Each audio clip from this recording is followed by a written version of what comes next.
Good morning all of you. Second year సంబంధించి second ఇయర్లో topic మనం భారత జాతీయ కాంగ్రెస్ స్థాపన గురించి మాట్లాడుతూ ఉన్నాం. 1885లో ఈ భారత జాతీయ కాంగ్రెస్ ఏర్పాటు చేయబడింది. అంతకుముందు క్లాసులో మనం భారతదేశంలో బ్రిటిష్ వారి యొక్క రాక, వాళ్ళు ప్రవేశపెట్టినటువంటి కొన్ని నూతన సంస్కరణలు, ముఖ్యంగా పాశ్చాత్య విద్యా ప్రభావం, ఆంగ్ల యొక్క భాష భారతదేశంపై ఏ విధంగా పనిచేసింది, క్రైస్తవ మిషనరీల యొక్క పాత్ర భారతదేశంలో ఎలా ఉంది అని మనం లాస్ట్ క్లాస్లో చూసినటువంటి విషయంతో పాటుగా ఇప్పుడు భారతదేశంలో ఒక జాతీయ స్థాయి పార్టీ కానీ ఒక జాతీయ సంస్థ ఏర్పడడానికి ప్రధాన కారణంగా మనం ఏ అంశాలు చూస్తున్నాం అనేది ఇందులో ముఖ్యంగా చెప్పడం జరుగుతుంది. ఇప్పుడు 1885లో ఏర్పాటు చేసినటువంటి ఐఎన్సి యొక్క ప్రాధాన్యత చూసాం. ముఖ్యంగా భారతదేశంలో భారత జాతీయోద్యమానికి ఈ యొక్క ఏర్పాటు చేయబడినటువంటి ఈ కాంగ్రెస్ సమావేశం కానీ, ఈ కాంగ్రెస్ యొక్క జాతీయ సభ ఏ విధంగా జాతీయ కాంగ్రెస్ స్వాతంత్రోద్యమానికి ప్రధాన పాత్ర పోషించింది అనేది మనం ఒకసారి చూస్తే, ముందుగా ఐఎన్సి, ఇండియన్ నేషనల్ కాంగ్రెస్, భారత జాతీయ కాంగ్రెస్ భారతదేశంలో ఏర్పడినటువంటి ఒక మొట్టమొదటి రాజకీయ పార్టీ, ఒక సంస్థ ఏదైనా ఉంది అంటే అది రాజకీయానికి సంబంధించినటువంటి విషయంలో ఇండియన్ నేషనల్ కాంగ్రెస్, భారత జాతీయ కాంగ్రెస్. ఇది భారతదేశంలో ఏర్పడినటువంటి మొట్టమొదటి ఒక రాజకీయ పార్టీ. ఇది 1885 సంవత్సరం డిసెంబర్ 28 నుంచి 31 వరకు జరిగినటువంటి సమావేశాల్లో మొట్టమొదటిసారిగా ఈ యొక్క సమావేశానికి ఎవరు ఏర్పాటుకి కారకులయ్యారు, ఎవరు నాయకత్వం వహించారు, సమావేశం ఎక్కడ జరిగింది, ఎంతమంది ఈ సమావేశానికి హాజరయ్యారు అన్న విషయాలు మనం చూస్తే, ఈ మొట్టమొదటిసారిగా ఐఎన్సి అనేటువంటి ఈ యొక్క ఇండియన్ నేషనల్ కాంగ్రెస్ అనేటువంటి ఈ యొక్క సమావేశం తొలిసారిగా ముంబైలో జరిగింది. ముంబైలోని గోకుల్ దాస్ తేజ్పాల్ సంస్కృత కళాశాల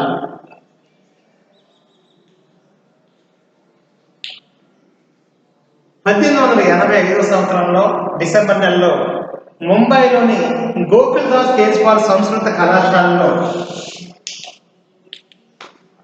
ఏవో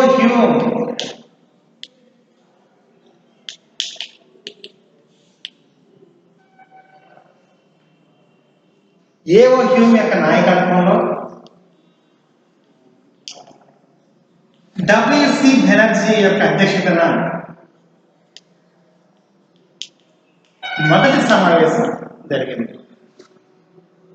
ఈ అంతా మనం దేని గురించి ప్రస్తావిస్తున్నామంటే, భారత జాతీయ స్వాతంత్ర ఉద్యమానికి, భారతదేశానికి స్వతంత్రం రావడానికి భారతీయులపై అంటే భారతీయ పరిపాలించిన బ్రిటిష్ వారిపై తిరిగి దాడి చేసి దేశ స్వాతంత్ర ఉద్యమం కోసం నాంది పలికినటువంటి ఒక ప్రముఖ రాజకీయ పార్టీ ఆరంభించినటువంటి సందర్భం మనం మాట్లాడుతున్నాం. ఇది ఎప్పుడు ఏర్పాటు చేయబడిందంటే 1885 డిసెంబర్లో దీన్ని స్టార్ట్ చేశారు. దీన్ని ఎక్కడ సమావేశపరిచారు దీనంటే ముంబైలో సమావేశపరిచారు. ఐఎన్సి, ఇండియన్ నేషనల్ కాంగ్రెస్ 1885 సంవత్సరంలో ముంబైలో ఒక సమావేశాన్ని ఏర్పాటు చేస్తున్నారు. ఎక్కడ ఏర్పాటు చేస్తున్నారంటే ఆ ముంబైలోని గోకుల్ దాస్ తేజ్పాల్ అనేటువంటి ఒక సంస్కృత కళాశాలలో తొలిసారిగా ఈ సమావేశాన్ని ఏర్పాటు చేశారు. దీనికి ఏవో హ్యూమ్ అలెక్ హ్యూమ్ అనేటువంటి ఒక రిటైర్డ్ బ్రిటిష్ అధికారి యొక్క రిటైర్డ్ నాయకత్వంలో భారతదేశంలో ఏవో హ్యూమ్ యొక్క అధ్యక్షతన ఐఎన్సి ఏర్పాటు చేయబడింది. ఏర్పాటు చేయడం ఈ యొక్క ఐఎన్సీకి మొట్టమొదటిసారిగా ఎవరు అధ్యక్షత వహించారంటే డబ్ల్యూసి బెనర్జీ నాయకత్వం వహించాడు. డబ్ల్యూసి ఉమేష్ చంద్ర బెనర్జీ.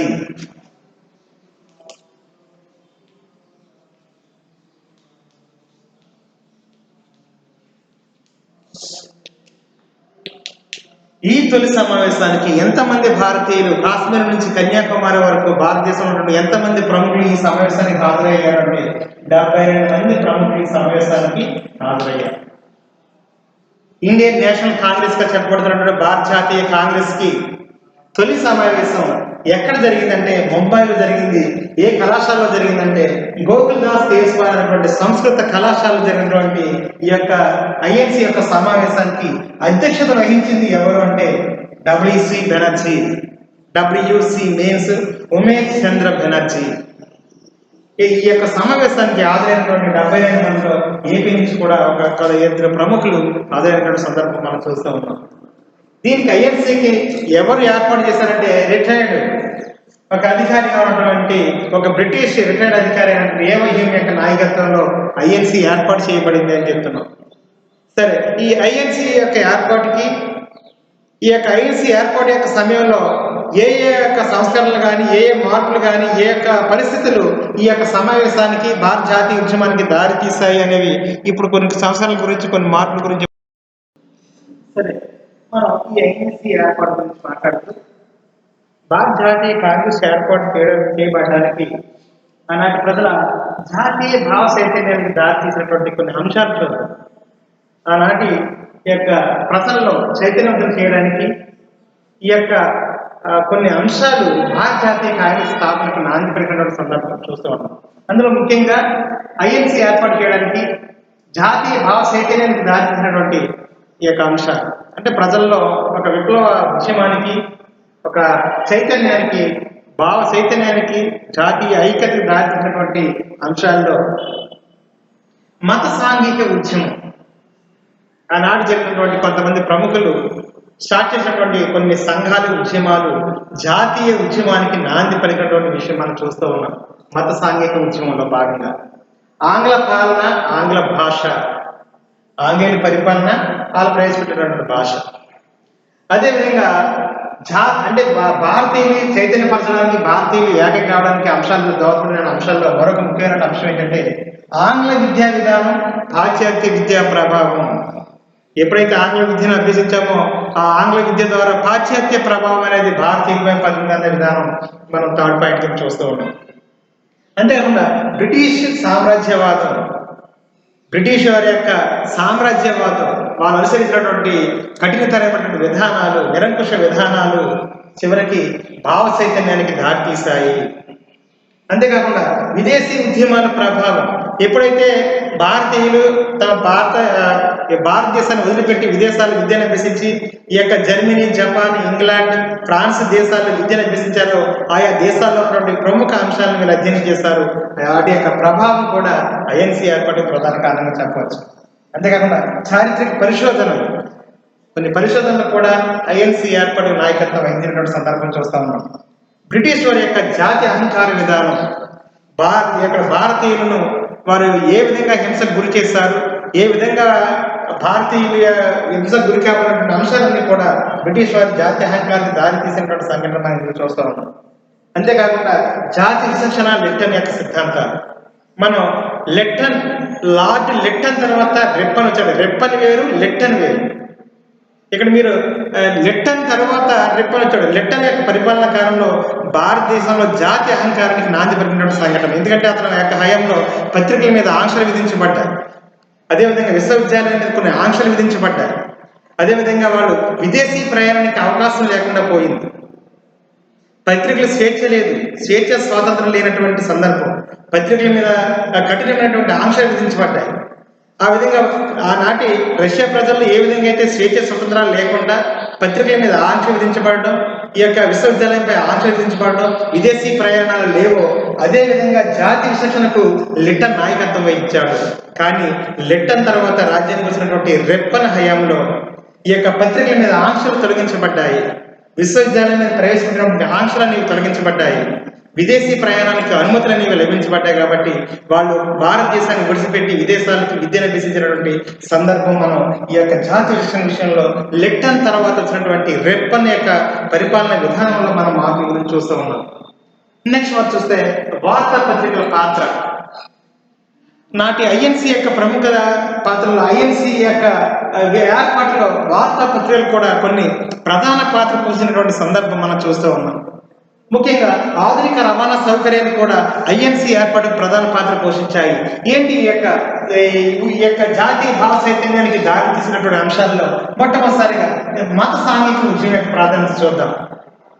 ఏంటి మత సాంఘిక ఉద్యమం యొక్క ప్రాధాన్యత ఏంటి అనేది ఒకసారి దీని గురించి మనం చర్చిస్తే, ఈ యొక్క భారతదేశంలో మొట్టమొదటిసారిగా ఈ మత సాంఘిక ఉద్యమానికి 19వ శతాబ్దంలోనే కొన్ని జాతీయ ఉద్యమాలు కానీ జాతీయ ఉద్యమం పుట్టడానికి కొన్ని మత సంస్కరణలు పనిచేశాయి, దోహదం చేశాయి.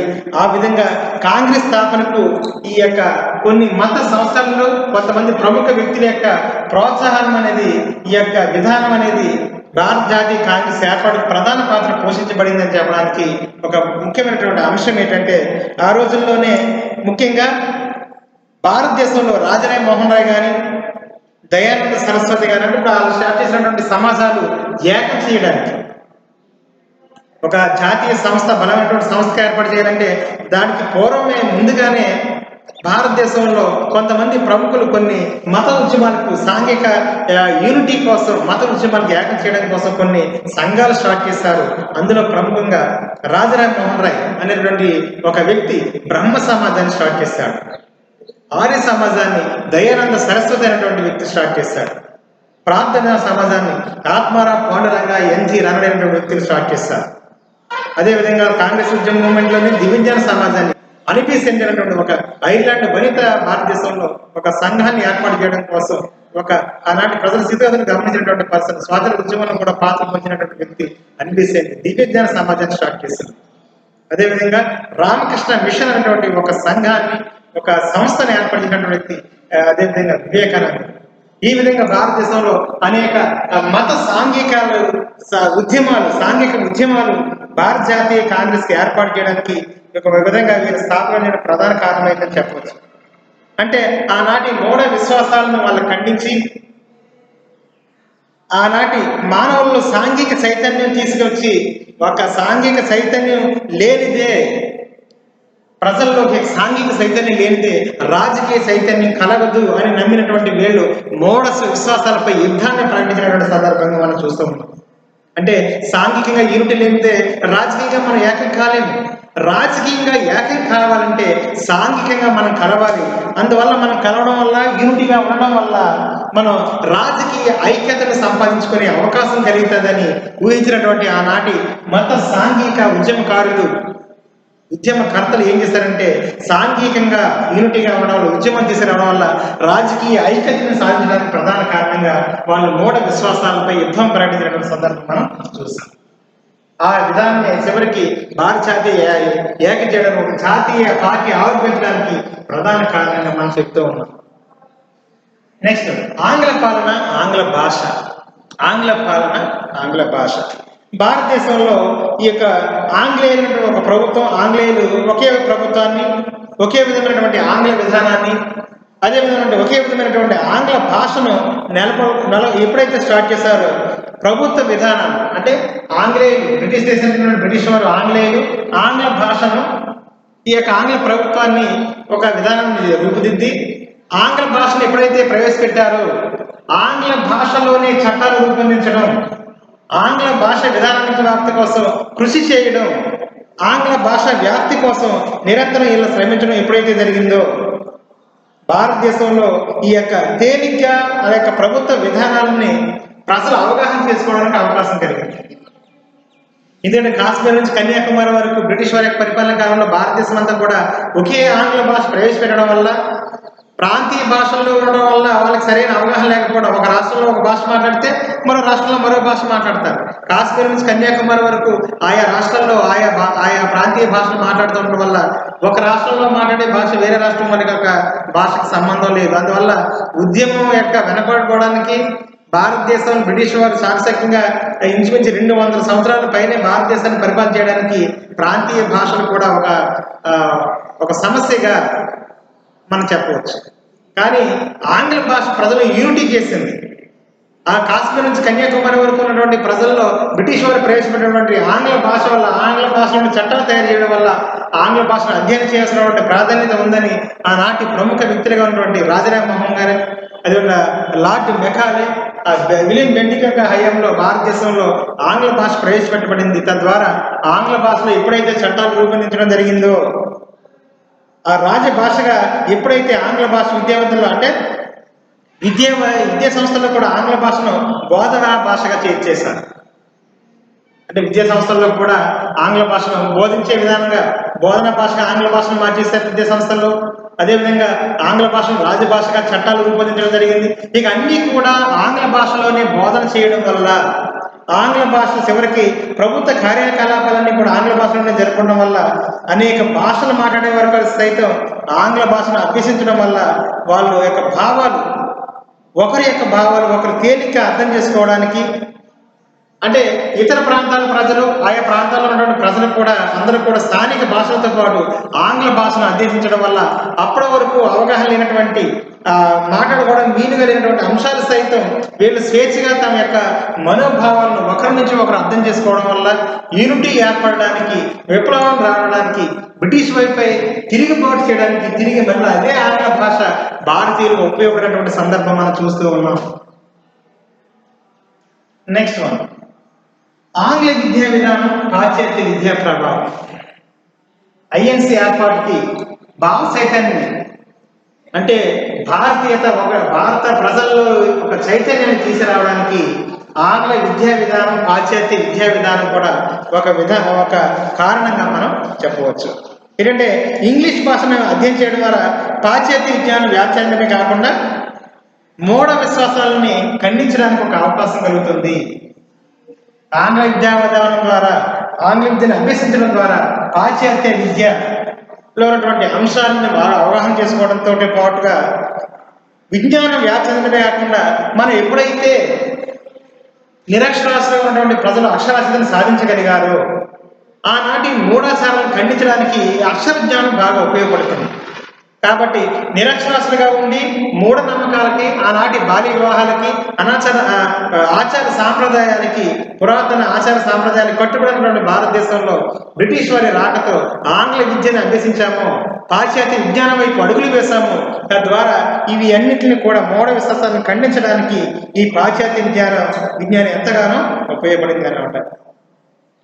ఈ ఆంగ్ల విద్యను అభ్యసించడానికి చాలా మంది విదేశాలకు ప్రయాణం చేయడం సైతం, విదేశాలకు వెళ్ళి ఒక ఆంగ్ల భాష ఆసక్తి ఉన్నటువంటి విద్యావంతులు విదేశాలకు వెళ్ళిపోవడమే కాకుండా ఉన్నత విద్యను అభ్యసించి ఈ పాశ్చాత్య భావాలను భారతదేశంలో ఉన్నటువంటి యొక్క ప్రజలకు స్వేచ్ఛ యొక్క విధానాన్ని అనుసరించడానికి, ఈ జాతీయ భావాలు వ్యాప్తి చేయడానికి ఆంగ్ల విద్య బాగా ఉపయోగపడింది. అంతేకాకుండా ఎప్పుడైతే ఆంగ్ల విద్యను అభ్యసించారో విదేశీయులైనటువంటి బ్రిటిష్ వారు భారతదేశంలో ఉన్నటువంటి ప్రజలను ఏ విధంగా హింసకు గురి చేస్తున్నారు, ఏ విధంగా పరిపాలన చేస్తున్నారు, ఏ విధంగా వీళ్ళు చేస్తున్నది అన్యాయము లేదా అసంతోషంగా ఉందా అనేటువంటి విధానాన్ని ఈ యొక్క విద్యావంతమైనటువంటి భారతీయులు ఖండించినటువంటి విధానం. ఈ పాశ్చాత్య విద్య వల్ల భారతీయులు ఏం చేశారంటే అనేక దేశాలను పర్యటించి ఒక నూతన విశ్వాసాన్ని, విప్లవ భావాన్ని పొందగలడానికి అవకాశం కలిగింది. ఇంచుమించు ఈ Germany, Japan, France, Italy, America లాంటి దేశాల్లో విద్యా విధానం కోసం వెళ్ళడం, ఆనాటి విద్యా విధానాన్ని, ఆనాటి గ్రంథాలను అధ్యయనం చేయడం తద్వారా వీళ్ళకి విప్లవ భావాలను రూపుదిద్దుకునే అవకాశం కలిగింది. అంతేకాకుండా భారతదేశంలో ఉన్నటువంటి జాతీయ ఐక్యతను సాధించడానికి ముఖ్యంగా ఆనాటి బ్రిటిష్ వారి యొక్క సామ్రాజ్యవాదం కూడా భారత జాతీయ కాంగ్రెస్ ఏర్పాటుకి ఒక ప్రధాన కారణంగా మనం చెప్పవచ్చు. ఏంటి బ్రిటిష్ వారి యొక్క సామ్రాజ్యవాదం ఏంటి, దాని యొక్క ప్రాధాన్యత ఏంటి అనేది ఒకసారి మనం చూస్తే, బ్రిటిష్ వారు ఇప్పుడు కూడా వారి యొక్క ప్రయోజనాల కోసం, వారి యొక్క ప్రాంత అభివృద్ధి కోసం బ్రిటిష్ వారు వారి యొక్క పరిరక్షణ, తన స్వప్రయోజనాన్ని పరిరక్షణ ధ్యేయంగా రాజ్య పరిపాలన ఒక లక్ష్యంగా వాళ్ళు చూసుకున్నారు తప్ప మన దేశాన్ని ముడి సరుకులు సరఫరా చేసే దేశంగా, వాళ్ళ యొక్క పారిశ్రామిక ఇండస్ట్రియల్ రెవల్యూషన్కి సంబంధించి మన దేశాన్ని లాంటి ఆక్రమించినటువంటి దేశాన్ని ముడి సరుకులను ఎగుమతి చేసే దేశంగా వాళ్ళ దేశాన్ని మన దేశాన్ని ఉపయోగించుకున్నారు. అభివృద్ధి చేసినటువంటి ముడి సరుకులు వాళ్ళ దేశాన్ని తీసుకెళ్ళిపోయి అక్కడ వస్తోత్పత్తి జరిగి తిరిగి మార్కెట్లకు కూడా మనలాంటి దేశాలను వాళ్ళు అమ్మే వస్తువులుగా, అంటే తయారైన వస్తువులను అమ్మే మార్కెట్గా కూడా మన దేశాన్ని మార్చేసినటువంటి సందర్భం చూసాం. ఇలా చేయడం వల్ల రైతులపై మోయలేని భారం పడడం, అంతేకాకుండా బ్రిటిష్ వస్తువులపై దిగుమతి సుంకం తగ్గించడం, ఇలాంటి పరిస్థితుల్లో భారతదేశంలో ఉన్నటువంటి ఈ యొక్క చిరుద్యోగులు సైతం నిరుపేదలుగా మారిపోయినటువంటి విధానం మనం చూస్తూ ఉన్నాం. అందువల్ల ఇంచుమించు భారతదేశంలో 3/4 వంతు ప్రజలు తినడానికి తిండి లేకుండా అనేక ఇబ్బందులు గురి కాబట్టారంటే అత్యవసర కాదనే విషయం మనకు తెలుస్తుంది. అంటే నలుగురిలో 3 తినడానికి తిండి లేనటువంటి దుర్భరమైన జీవితాన్ని బ్రిటిష్ వారి పరిపాలనా కాలంలో చూస్తాం. అంటే ఒక బానిసలుగా, రైతులుగా, బానిసలుగా, సామాన్య ప్రాథమికంగా ఉన్నటువంటి ప్రజలు ఇంచుమించు ఈ యొక్క భారతదేశంలో నిరుద్యోగం పెరిగిపోయి 3/4 వంతు ప్రజలు తినడానికి 2 పూటలు తిండి లేక అనేక అవస్థలు పడినటువంటి ఒక పరిస్థితులు ఈ విషయం మనకు తెలుస్తుంది. కానీ అప్పటికే పరిపాలనలో అనేక ప్రాంతాల్లో విద్యావంతులుగా విద్యను అభ్యసించినటువంటి వ్యక్తులు దీన్ని పూర్తిగా గ్రహించారు కాబట్టి, విదేశాల్లో విద్యను అభ్యసించారు కాబట్టి, విదేశాల్లో విప్లవ భావాన్ని అవగాహన చేసుకున్నారు కాబట్టి, ఆంగ్ల భాష పట్ల పాశ్చాత్య విద్యా విధానాన్ని ఆనాటి యూరోపియన్ ప్రజలు అవలంబిస్తున్న విధానాలు చూశారు కాబట్టి వాళ్ళు కూడా ఏం చేశారంటే బ్రిటిష్ వారిపై తిరుగుబాటు చేయడానికి ఆంగ్ల భాష విద్యా విధానం ఎంతగానో ఉపయోగపడింది అన్న విషయం మనకి అవగాహన అవుతుంది. నెక్స్ట్ వన్, విదేశీ ఉద్యమాల ప్రభావం. భారతదేశంలో చైతన్యం అంటే పరిధులు భావ చైతన్యాన్ని దాటించిన పరిస్థితుల్లో మనం చూస్తే విదేశీ ఉద్యమాల యొక్క ప్రభావం ఒకసారి చూద్దాం. విదేశీ ఉద్యమాలు ప్రభావం అంటే ముఖ్యంగా ఆనాడు ఈ యొక్క అమెరికా, ఫ్రెంచ్ విప్లవాలు భారతీయ విద్యావంతుల్ని చేయడానికి, ఆ భారతీయ విద్యావంతులుగా ఉన్నటువంటి వీళ్ళని ఆ యొక్క విప్లవాలు చాలా కారణమయ్యాయన్న విషయం మనకు తెలుస్తుంది. అంటే ఆనాటి అమెరికా, ఈ యొక్క ఫ్రెంచ్ విప్లవాలు భారతీయ విద్యావంతులపై చెరగని ముద్ర వేశాయి. ముఖ్యంగా ఆనాటి ప్రముఖంగా చెప్తున్నటువంటి ఇటలీ ఏకీకరణ, జర్మనీ ఏకీకరణ, అందరూ కూడా ఒక జాతిగా రూపొందించి మేమంతా కూడా ఐక్య ఇటలీ దేశానికి చెందిన వాళ్ళం, ఇటలీ యొక్క జాతి, అయితే ఐక్య జర్మనీ దేశానికి చెందినటువంటి రాజ్యాల వాళ్ళం, మేమంతా కూడా ఒక జాతి వారము.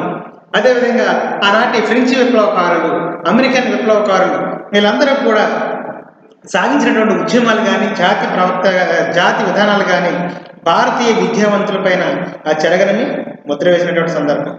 ముఖ్యంగా జాతీయోద్యమం చరిత్ర వల్ల ఏంటంటే స్వేచ్ఛ, ఈ సమానత్వం, స్వభ్రతత్వం అనేటువంటి విధానాలు విప్లవ భావాల వల్ల పుట్టుకొచ్చాయి కాబట్టి ఆనాటి బ్రిటిష్ వారి యొక్క విద్యా విధానాలు, వాళ్ళు అవలంబించినటువంటి విధానాలు అన్నీ కూడా ఆపోజిట్గా ఉన్నాయి కాబట్టి ఈ స్వేచ్ఛ, సమానత్వం, స్వభ్రతత్వం అనేటువంటి విధానాలు, అంతేకాకుండా ఆనాటి ప్రముఖ వ్యక్తులైనటువంటి రూసో కానీ, మాంటెస్క్యూ అనే సిద్ధాంతాలు ప్రవేశించిన సిద్ధాంతాలు అన్నీ కూడా ప్రజలను విద్యావంతులు చేయడానికి, వారి యొక్క విదేశీ ఉద్యమాల యొక్క ప్రభావంతో బ్రిటిష్ వారు స్వేచ్ఛ భావాలుగా జాతీయ భావాలను పెంపొందించడానికి ఒక ముఖ్య అవకాశంగా కలిపినటువంటి విషయం మనకి తెలుస్తుందన్నమాట. అంటే విదేశీ ఉద్యమాల యొక్క ప్రభావం అంటే అమెరికా విప్లవం కానీ, ఫ్రెంచ్ విప్లవం కానీ మన భారతీయ విద్యావంతులపై ఒక చెరగని ముద్ర వేసాయన్నమాట.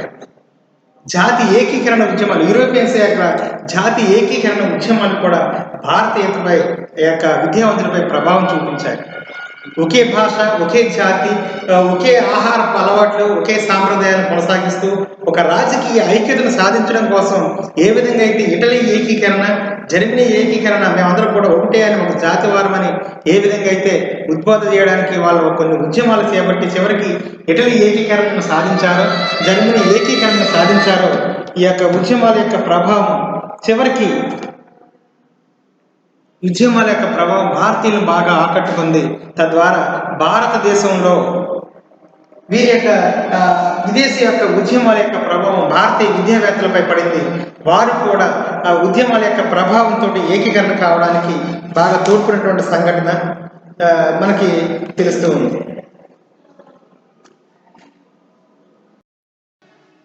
అంతేకాకుండా ఆనాటి రూసో కానీ మాంటెస్క్యూ కానీ ఆ గొప్ప పండితుల యొక్క రచన గ్రంథాలు అంటే గ్రంథ రచన చేసినటువంటి ఆ విధానాలను భారతీయులు బాగా అధ్యయనం చేశారు. కాబట్టి ఈ యొక్క విధానాలు కూడా ఈ యొక్క విదేశీయుల యొక్క ప్రభావంతో భారతీయులు విద్యావంతులు ఉద్యమాల బాట పట్టినటువంటి విషయం మనకి తెలుస్తూ ఉంది. అంటే విదేశీ ఉద్యమాల ప్రభావం భారతీయ ఐక్యతను సాధించడానికి ఉపయోగపడింది.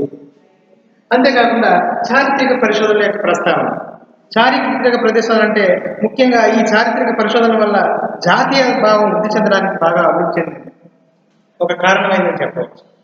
ఈ చారిత్రక పరిశోధన వల్ల ముఖ్యంగా ఈ అలెగ్జాండర్ కానీ ఈ మార్షల్ కానీ విలియం జోన్స్ లాంటి వారి ప్రముఖ వ్యక్తులు చరిత్రకారుల యొక్క రచనలు భారతదేశం యొక్క చరిత్ర గొప్పతనాన్ని బయట ప్రదేశాలకు చాటాయన్నమాట. ముఖ్యంగా అలెగ్జాండర్, మార్షల్,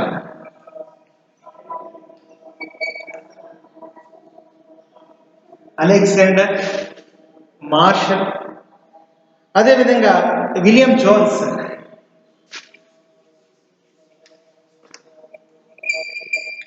అలెగ్జాండర్ భారతదేశంపై దాడి, భారతదేశంకి వచ్చినటువంటి తీరు, ఆ విధానాలు. సర్ జాన్ మార్షల్ భారతదేశంలో త్రవ్వకాలు 1921-22 మధ్యలో సింధు నాగరికత, హరప్ప నాగరికత యొక్క త్రవ్వకాలు, హరప్ప నాగరికత, మొహంజదారో నాగరికత యొక్క విధానాలను త్రవ్వకాల ద్వారా బయట తీసి భారతీయ సంస్కృతిని, సాంప్రదాయాల చరిత్రను బయట ప్రపంచానికి తెలియజేసినటువంటి విధానం. విలియం జోన్స్ యొక్క రచనలు ఇవన్నీ కూడా ముఖ్యంగా అలెగ్జాండర్, మార్షల్, విలియం జోన్స్ యొక్క ప్రముఖ వ్యక్తుల యొక్క చరిత్రకారుల యొక్క రచనలు భారతదేశ చరిత్ర గొప్పతనాన్ని బయట ప్రపంచానికి చాటాయన్న విషయం మనకి తెలుస్తుంది అనమాట. అంతేకాకుండా భారతదేశం యొక్క వైభవం గురించి తెలిసినటువంటి ప్రజల్లో ఆత్మవిశ్వాసం పెరిగి వాళ్ళ యొక్క భవిష్యత్తున్న ఎన్నో ఆశలు కలగడానికి ఈ యొక్క రచనలు ఎంతగానో ఉపయోగపడ్డాయి. అంటే అలెగ్జాండర్ యొక్క భారతదేశానికి వచ్చినటువంటి తీరుతెన్నులు, చేసినటువంటి యుద్ధాలు, అతని యొక్క గొప్పతనం, భారతదేశంలో అతను రాక వల్ల జరిగినటువంటి పరిణామాల యొక్క క్రమం అంతా కూడా సర్ జాన్ మార్షల్ యొక్క ఈ యొక్క సింధు నాగరికత త్రవ్వకాల ద్వారా భారతదేశానికి ఏ విధంగా చరిత్ర సంస్కృతి ప్రపంచానికి తెలిసింది, విలియం జోన్స్ యొక్క రచనల యొక్క విధానాలు, పురాణాలు, ఇతిహాసాలు, రామాయణ మహాభారతం యొక్క గొప్పతనాలు ఇవన్నీ కూడా ఇతర భాషల్లో రచన చేయడం ద్వారా భారతీయ యొక్క గొప్పతనం తెలుసుకోవడానికి అవకాశం కలిగినటువంటి సందర్భం మనం చూస్తూ ఉన్నాం. అంతేకాకుండా నెక్స్ట్ యొక్క భారత అంటే జాతీయ భావ చైతన్యానికి దారితీసినటువంటి మరికొన్ని అంశాల్లో బ్రిటిష్ వారి యొక్క జాతి అహంకారం అనేది ఒక అంశంగా మనం చూడవచ్చు. బ్రిటిష్ వారి యొక్క జాతి అహంకారం ఏంటంటే ఆంగ్లేయుల జాతి అహంకారంలో భారతీయులను ఒక బానిసలుగా మాత్రమే చూస్తారు. అంటే బ్రిటిష్ వారు యొక్క జాతి అహంకారాన్ని అవలంబిస్తూ భారతీయుల్ని ఒక బానిసలుగా మాత్రమే వాళ్ళు చూడడం అనేది జరిగింది. ఈ భారతీయులు అనేవాళ్ళు అనాగరికులని, అంతేకాకుండా ఈ ఆంగ్లేయులు ఏర్పాటు చేసినటువంటి క్లబ్బుల్లో కానీ వాళ్ళు మన విద్యావంతులకు సైతం ప్రవేశించడానికి అవకాశం లేదు. ఎందుకంటే బానిసగా ఉన్నటువంటి భారతీయులు అనాగరికులుగా ఉన్నటువంటి వీళ్ళు, విద్యకు దూరంగా ఉన్నటువంటి వీళ్ళని భారతదేశంలో అతి కొద్ది మంది విద్యావంతులను కూడా వీళ్ళు తక్కువగా అంచనా వేస్తూ భారతదేశంలో ఆంగ్లేయులు ఏర్పాటు చేసినటువంటి క్లబ్బుల్లో సైతం భారతీయులకు రాకుండా నిషేధం తీసినటువంటి సంఘటన మనం చూస్తూ ఉన్నాం. కాబట్టి వీళ్ళ సేవకులని వాళ్ళ యొక్క విధానాన్ని తట్టుకున్నటువంటి ఆంగ్లేయులు అమలుపరుస్తున్నటువంటి విధానాల ఫలితంగా ఆంగ్లేయులపై ద్వేషాన్ని పెంచుకున్నారు భారతీయులు. తద్వారా భారతదేశంలో ఐకమత్యం పెరగడానికి వీరి యొక్క జాతి అహంకార విధానమే ఒక ప్రముఖ అంశంగా చెప్పవచ్చు అనే విషయం తెలుస్తుంది. ఎందుకంటే వాళ్ళు ఏర్పాటు చేసినటువంటి క్లబ్బుల్లో కానీ వాళ్ళు ఏర్పాటు చేసినటువంటి కార్యక్రమాల్లో కానీ భారతీయులను ఒక బానిసలుగా మాత్రమే చూస్తారు. వాళ్ళని సరే ఆ క్లబ్లోకి రానిచ్చేవారు కాదు. విద్యావంతులు సైతం వాళ్ళు చాలా జాతి అహంకారంతో భారతీయులను దూరం పెట్టారు. వీళ్ళు అనుసరిస్తున్నటువంటి విధానాలే, వీళ్ళు అమలు చేసినటువంటి విధానాలే ఈ ఆంగ్లేయులపై భారతీయులకు ద్వేషం కలిగించేలా చేశాయన్నమాట. ఎప్పుడైతే ఈ ఆంగ్లేయులకి భారతీయుల మధ్య ఒక వైవిధ్యం ఏర్పడిందో తద్వారా ఆంగ్లేయులపై ద్వేషం ఏర్పాటు చేయడంతో ద్వేషం కలగడమే కాకుండా భారతదేశంలో ఐకమత్యం పెరగడానికి బ్రిటిష్ వారి యొక్క నిరంకుశ విధానాలే ఇది ఒక కారణంగా మనం చెప్పవచ్చు. అంతేకాకుండా నెక్స్ట్ జాతి విచక్షణ లిట్టన్ యొక్క విధానం. జాతి విచక్షణ గురించి లిట్టన్ యొక్క పరిపాలన కాలం మనం లాస్ట్ క్లాస్లో మాట్లాడాం. లిట్టన్ యొక్క విధానాలు ఎలా ఉంటాయంటే అతని యొక్క పరిపాలన జాతి విచక్షణ అనేది లిట్టన్ యొక్క పరిపాలనా కాలంలో తారాస్థాయికి చేరుకుంది, ఒక ఉన్నతమైన స్థాయికి. లిట్టన్ అనుసరించినటువంటి జాతి విచక్షణ అనేది ఒక తారస్థాయికి చేరుకుంది. అంతేకాకుండా ఇతను లిట్టన్ యొక్క పరిపాలన కాలం అంటే భారతీయులను పరిపాలించడానికి భగవంతుడే ఆంగ్లేయులను పంపించాడు అనే విధానాన్ని లిట్టన్ అనుసరించాడు. మన భారతదేశాన్ని పరిపాలించడానికి అనాగరికంగా మూఢాచారాలుగా విద్యకు దూరంగా ఉన్నటువంటి ఈ భారతీయులను పరిపాలించడానికి భగవంతుడే ఆంగ్లేయులను పంపించాడు అనే విధంగా ఇతను భావించినటువంటి విధానం మనం చూస్తూ ఉన్నాం. ఇలాంటి సందర్భంలో అంతేకాకుండా భారతీయులు ఎటువంటి ప్రభుత్వం యొక్క అనుమతి లేకుండా ఆయుధాలు ధరింపకూడదని, భారతీయులు ఉన్నటువంటి పత్రికల స్వేచ్ఛను హరించడమే కాకుండా పత్రికలపై ఆంక్షలు విధించడం, దేశ భాషా పత్రికలు తన ప్రభావాన్ని కోల్పోవడం, అతని యొక్క నిరంకుశ విధానాలే భారతదేశం యొక్క ప్రజల్లో ఆగ్రహాన్ని పెంచాయి. ఆగ్రహావిషయాలను పెంచినటువంటి సందర్భం మనం చూస్తూ ఉన్నాం. నెక్స్ట్ వార్తాపత్రికల యొక్క పాత్ర. భారత జాతీయ కాంగ్రెస్ ఏర్పాటులో వార్తాపత్రికల యొక్క పాత్ర గురించి మనం చూస్తే ముఖ్యంగా ఈ యొక్క పత్రికలు నిర్వహించిన పాత్ర స్వాతంత్ర ఉద్యమంలో ముఖ్యమైనదని చెప్పాలి. అలాంటి హిందూ, కేసరి, అమృత బజార్ అలాంటి ముఖ్యమైన పత్రికల్లో హిందూ పత్రిక, కేసరి, మరాఠా, హిందూ, కేసరి, మరాఠా, అమృత బజార్. ఈ కేసరి, మరాఠా అనేది ఈ కేసరి రెండు పత్రికలు కూడా తిలక్ నాయకత్వంలో స్వాతంత్ర ఉద్యమంలో ప్రముఖంగా పనిచేసినటువంటి పత్రిక. ఈ యొక్క కేసరి, మరాఠా, అదేవిధంగా మనకు అమృత బజార్, హిందూ లాంటి పత్రికలు జాతీయ ప్రయోజనాలకు ప్రాధాన్యత ఇచ్చి ఆనాటి ఈ బ్రిటిష్ సమాజాన్ని అనుసరిస్తున్న విధానాలని ఖండించినటువంటి విషయాలు మనం చూస్తూ ఉన్నాం.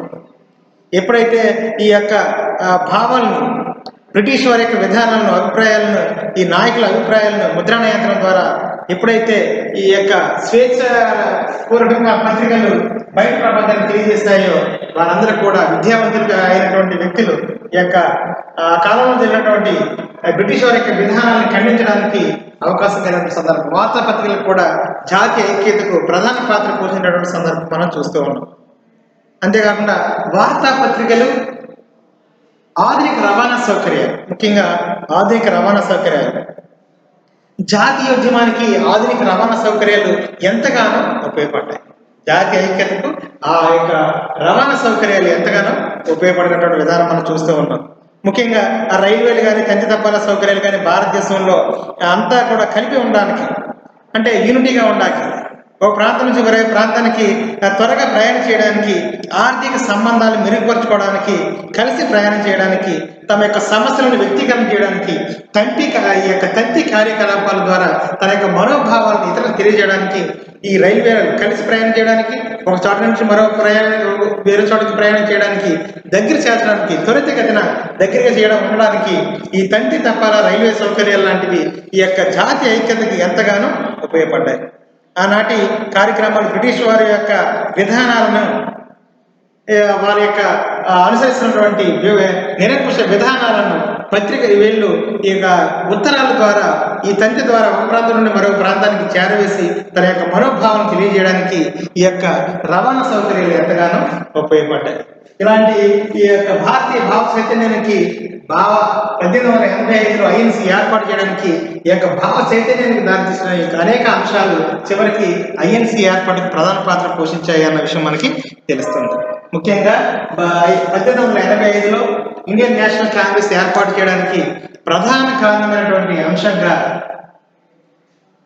ఆనాటి సాంఘిక ఉద్యమాల ప్రభావం, ఆంగ్ల పాలన, ఆంగ్ల భాష యొక్క ప్రాధాన్యత, ఆంగ్ల విద్యా విధానం, ఆచార్య విద్య యొక్క ప్రభావం, అదేవిధంగా బ్రిటిష్ వారి యొక్క సామ్రాజ్యవాదం, అంతేకాకుండా వాళ్ళు అనుసరించిన విదేశీ ఉద్యమాల ప్రభావం, భారతదేశంలో విదేశీయులకి వెళ్ళి అక్కడ నేర్చుకున్నటువంటి అంశాల యొక్క ప్రభావం, చారిత్రక పరిశోధన యొక్క ప్రభావం, బ్రిటిష్ వారి యొక్క జాతి అహంకార విధానం, అంతేకాకుండా జాతి విశిక్షణ లిట్టను అనుసరించినటువంటి నూతన అతను పోకడలు, జాతి విశిక్షణ విధానం, వార్తాపత్రికల యొక్క పాత్ర, ఆధునిక రవాణా సౌకర్యాల యొక్క విధానం ఇవన్నీ కూడా భారతదేశంలో భావ చైతన్యానికి దారితీసి చివరికి 1885లో ఇండియన్ నేషనల్ కాంగ్రెస్ ఏర్పాటు చేయడానికి ప్రధాన కారణమై ఈ మొట్టమొదటి సమావేశం ముంబైలోని ఒక గోకుల్దాస్ తేజ్పాల్ సంస్కృత కళాశాల అటువంటి ఒక కళాశాలలో దీన్ని ఏర్పాటు చేయడం, ఇంచుమించు 72 మంది ప్రముఖులు హాజరయ్యారని, తద్వారా ఈ యొక్క ముంబైలో ఏర్పాటు చేసినటువంటి